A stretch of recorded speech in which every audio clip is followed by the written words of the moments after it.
Hey everyone, Eric Dutram here with the latest edition of the Dutram Report, the podcast on ETFs and more. Today we are talking about short squeezes in the stock world and how investors can attack this strategy in ETF form. We've got Brad Lamensdorf from Active Alts to talk about this topic and his company's new SQZZ fund, which targets this area as well. But if you have any questions or comments, make sure to send them in to podcast@zacks.com, and don't forget to find the Dutram Report on iTunes and give us a review there as well. But stay tuned for my chat with Brad right after this.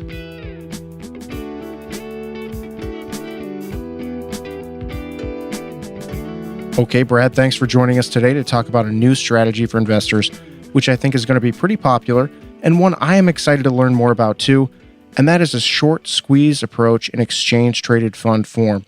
But first, let's dive into this method. Can you fill investors in on what exactly a short squeeze is in the financial world?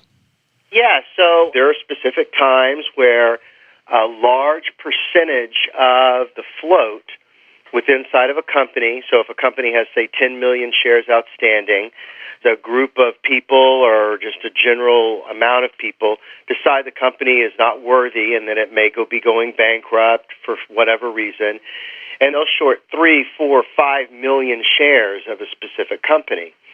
So when the company gets a new CEO, they turn things around, the stock starts moving up, there's unlimited amount of loss that you can have in a short sale. So if you short something at, say, $5 and it goes to $15, you're actually just lost $10 from the $5 that you put up. So it's a pretty, there's a lot of potential loss that can occur while shorting. So what we're going to be doing is looking for those type of opportunities where there's a lot of shorts within a stock and try to take advantage of a situation where we actually like the position and we move against the short sellers. So the idea is short sellers all have to pile out at once, and that's going to sort of squeeze the price higher, right? That's right. So what kind of components do you think are kind of key in terms of finding which stocks are ripe for a squeeze? Is there sort of an optimal short ratio that you think is something to look at, or is it mostly just about the underlying fundamentals of the equity itself? So we really feel like it's a little more on the underlying fundamentals. There's certainly lots of stocks that the short sellers gang up on that they're right on, but there's a lot of times where we were long Weight Watchers, WTW, and 60% of the outstanding shares of the company were short. And the stock over the last year, we bought it at 14. It recently hit 24, and we sold the position. But earlier in the year, it was at $8. So anybody who was short the stock is looking at just an incredible loss within inside of that position. And there's still a lot of shorts in the stock. So fundamentals are what drives us to want to move into the stock to get long. And we like to look at free cash flow. We like to look at catalysts like new management coming in to take control. Price to book is also a very good indication. As long as they don't have a lot of debt and the stock's really cheap, a good management team traditionally can turn the boat. So for the Weight Watchers example, so a lot of this is just kind of a big disconnect with what a lot of these investors think is going to happen and what actually ends up happening, right? So do you have any idea what the short interest was for Weight Watchers before this whole squeeze happened? Was it? So actually at one point, 63% of the outstanding shares of Weight Watchers were short, which is one of the highest shorts I've ever seen in my life. Oprah Winfrey, as you know, has taken it over. I just saw where she's one of the top 3 most successful women by dollar amount in the business community. She definitely is quite the businesswoman. That definitely was not an asset on their balance sheet. I'm not sure why everyone was betting so heavily against the product and against the company. Nutrisystem, which is a competitor, has just been doing phenomenally well. So the opportunity in the marketplace remained very solid. It just took a better management team to come in and take advantage of the situation. Yeah. And obviously the short area is something a lot of investors aren't really too familiar with. So what is your experience with shorting equities over the years? So I used to work for the Bass Brothers, and I was in a hedging program. I also run a short-only ETF. So I know a lot about shorting. I've been in the game, 20, 30 years. And companies that you traditionally short are companies where They have negative free cash flow. They've got debt issues. They have competitors that are coming in. Maybe it's a one-product type company like Taser was way back when. So the key and the trick is not as a short seller is the opportunity to catch a bankruptcy is nil. I don't think I've ever been involved with a bankruptcy. It's very difficult to stay all the way to that point. And in all honesty, look at Taser several years ago, 4 or 5 years ago. Everybody, that stock fell from, the Taserians. The stock crashed. One product company, it fell down to $8. This was 3 or 4 years ago. The stock fell down to $8, and all the riots started very aggressively 2 or 3 years ago. They have a massive menu now of products, hardware gear that the police officers wear with video hooked into their vests where the videoing goes straight up to the cloud. So very sophisticated gear for the police officer. And when all the orders came in from all the riots, the stock went from 8 to 28, and the stock was 28% short. And it's just a situation where the short sellers are just staying in a position too long, hoping it goes bankrupt, and it goes the other way on them. Yeah, let's sort of switch gears here and talk a bit about the new ETF and the strategy for finding good short squeeze candidates in ETF form. So the fund is the Active Alts Contrarian ETF, symbol SQZZ. Maybe you can talk a little bit about how this works in an ETF structure, maybe how many components you guys are looking to hold. How does it work in terms of market cap and the breakdown? Is it equally weighted? Anything like that? Sure. So this is not a quantitative strategy. It's active management. Secondly, we're hoping to have anywhere from 40 to 80 names in the portfolio. So our market cap can range from $250 million in market cap and greater. So the smaller the market cap, the smaller the weighting in the portfolio. When we can find some really good names like Cirrus Satellite, which is one of our favorite positions, it's 20% short with a 22% market cap. So it's a 4% size position in the fund. So we're a little more comfortable with bigger companies having bigger positions. And one of the nice things, most of the stocks that you'll also find in our portfolio have very strong relative strength. When I'm going long or short, I'm definitely more of a relative strength player. So I don't like to short high relative strength names like a momentum stock. And very honestly, on the long side, I'm looking for that high relative strength stocks that continue to support themselves well, to have very good volume characteristics and institutionalization characteristics coming into the stock. Some stocks are left for dead, like Weight Watchers was, and then the investment community comes back to them. So when they get reinstitutionalized like that and the investment community believes in the management that they can turn things around, we're looking for those kind of items. I'd also like to mention that alongside of just picking the stocks, a stock like Cirrus Satellite, because so many short sellers are shorting it, the banks get to the point where they actually create a fee for the short sellers to borrow the security from them. Currently, if you were to want to short Cirrus Satellite in your account, it's going to cost you about 3.5% a year. They call it a negative debit. And SQZZ, since we own it, we get to lend that security out to the banks, and we get about an 80% plus rebate back. So we actually create a bit of a yield on some of our securities in the fund, which will move down to the dividend yield. So we're hoping to get a very nice enhanced dividend yield off of our securities lending business that we've created inside of the ETF. So when you talked about that 80% level, is that 80% of the 3% fee, at least in this example? Right. And so is that generally something you see for a lot of the stocks that are going to be in the portfolio? Yeah, so we definitely can lend by law up to 50% of the portfolio, and we'll try to take full capacity utilization when we have enough names in the portfolio to access that. So do you have any idea what kind of a dividend this strategy could pay, like at least something in a ballpark area? Well, so let me take you through the math a little. We don't know exactly what it's going to be Sure. because the rates are moving around every day. So they're not fixed rates like a bond. The banks move them around. You could get a rate go from 18% to 10% back to 5% all in the same week. But if you think that if you just do some simple math, if I can lend 50% of the portfolio and average, say, 3%, I would be happy with that.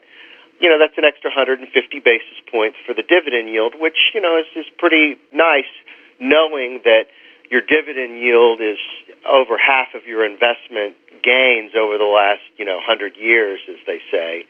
So it's definitely an enhanced income generator for the fund, and so we're happy to be doing it. There is a lot of securities lending on Wall Street, but there's not a lot of funds that are specifically focused on these hard-to-borrows like we are. So our opportunities within side of this area are going to be much more enhanced. And do you see it more as sort of this income play, or is it more about the capital appreciation? Well, it's kind of both. We're long Garmin, for instance, that has a 4% dividend yield. So we're going to have some stocks in the portfolio that definitely throw off a dividend in and of themselves. And we will also have that extra interest coming in from stocks like Cirrus Satellite. So we'll definitely be generating interest in very unique ways. Yeah, and I was hoping to talk a little bit about the types of stocks that end up getting into SQZZ. Do you notice any trends in terms of, hey, there's a lot of this type of sector, or, there's really more mid-cap or small-cap companies, or is it just kind of this is just what it is right now, and there's not really a consistent trend over time? Well, I will say that consistently large caps are much more difficult to find that type of high short interest. So we probably don't have as many large cap names in our portfolio just for that reason. I would definitely say that companies, for instance, there's a lot of energy companies that are highly shorted, not a very favorite sector on the street right now. So that's probably our highest weighting at the moment. But since we're actively managed, it's more of an opinion of where we should be and what the companies look like and what the profile of the company is. So call it more of a cherry-picking strategy. I will say that we do not invest over 20% in any one sector, so we don't like to concentrate. Gotcha. And so how long can it take for this squeeze to play out? Is this something investors can look for in terms of weeks, or is this really more of a months and quarters type thing? So I guess how long are you planning on keeping some of the stocks in the portfolio on average? Some companies could go long term.